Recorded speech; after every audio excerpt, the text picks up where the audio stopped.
उधर पश्चिमी मीडिया के मुताबिक चीन के विदेश मंत्री ने एक बार फिर अमेरिका को ताइवान से दूर रहने की चेतावनी दे दी।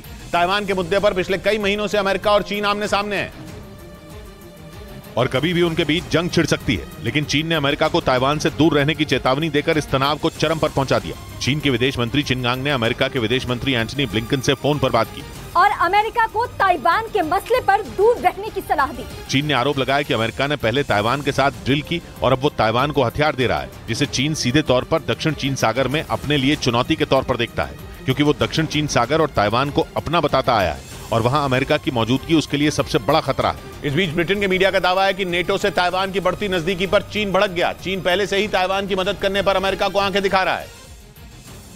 और इस बीच ताइवान के विदेश मंत्री नेटो के सदस्य देश चेक रिपब्लिक के दौरे पर पहुंच गए। यही नहीं, वो इसके बाद यूरोप के कई दूसरे देशों का भी दौरा करेंगे। माना जा रहा है कि ताइवान नेटो के सदस्यों से दोस्ती बढ़ाने में जुटा है ताकि उनकी मदद से वो अपनी सैन्य ताकत बढ़ा सके। हालांकि अमेरिका पहले से ही ताइवान के साथ खड़ा है और उसने ये भरोसा दिया है कि चीन के हमला करने पर वो ताइवान के पक्ष में युद्ध लड़ेगा। लेकिन ब्रिटेन के मीडिया का दावा है कि ताइवान अमेरिका के साथ साथ नेटो के दूसरे सदस्य देशों को भी अपने साथ मिलाने की कोशिश में है। इसी बात पर चीन इतना बौखला गया कि उसने नेटो को एक बार फिर धमकी दे दी कि वो इस विवाद में न पड़े, क्योंकि चीन ताइवान को अपना हिस्सा बताता है और लंबे वक्त से उस पर कब्जे की फिराक में है।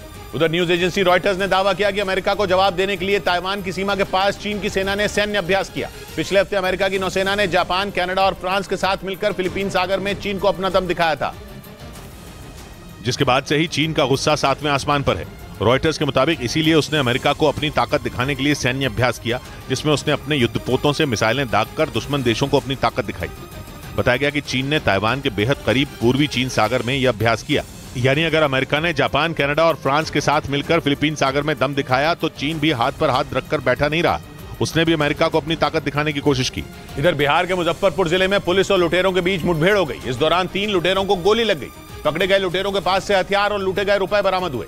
पुलिस के मुताबिक कुछ दिन पहले एक फाइनेंस कंपनी में 27 लाख रुपए की लूट हुई थी, जिसमें ये लुटेरे शामिल थे और तभी से पुलिस को इनकी तलाश थी। लुटेरों के बारे में सूचना मिलने पर पुलिस टीम ने घेराबंदी की, लेकिन लुटेरों ने पुलिस टीम पर फायरिंग कर दी। घेराबंदी के दौरान जब उनकी बोलेरो को रोका गया तो उन्होंने रुकते ही शायद जो है पुलिस के ऊपर फायर किया, जिसके बाद पुलिस ने भी जवाबी कार्रवाई की, जिसमें तीनों लुटेरों को गोली लग गई। बाद में घायल लुटेरों को पुलिस ने अस्पताल भेज दिया। लुटेरों के पास से 2 पिस्तौल, कई कारतूस और लूटे गए 9 लाख रुपए बरामद हुए।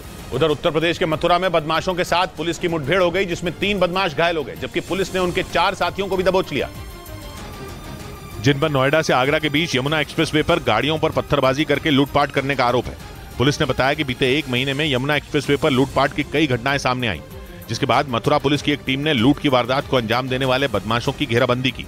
इस दौरान बदमाशों ने पुलिस टीम पर फायरिंग कर दी। जवाबी कार्रवाई में 3 बदमाशों को पुलिस की गोली लगी। बदमाशों से मुठभेड़ हुई, जिसमें 7 बदमाश पकड़े गए हैं। 3 बदमाशों को गोली लगी है, वो घायल हैं। घायल बदमाशों को अस्पताल में भर्ती कराया गया, जबकि मुठभेड़ के दौरान भाग रहे उनके 4 साथियों को भी पुलिस ने दबोच लिया। पकड़े गए बदमाशों के पास से पिस्तौल, कारतूस और चाकू बरामद किया गया।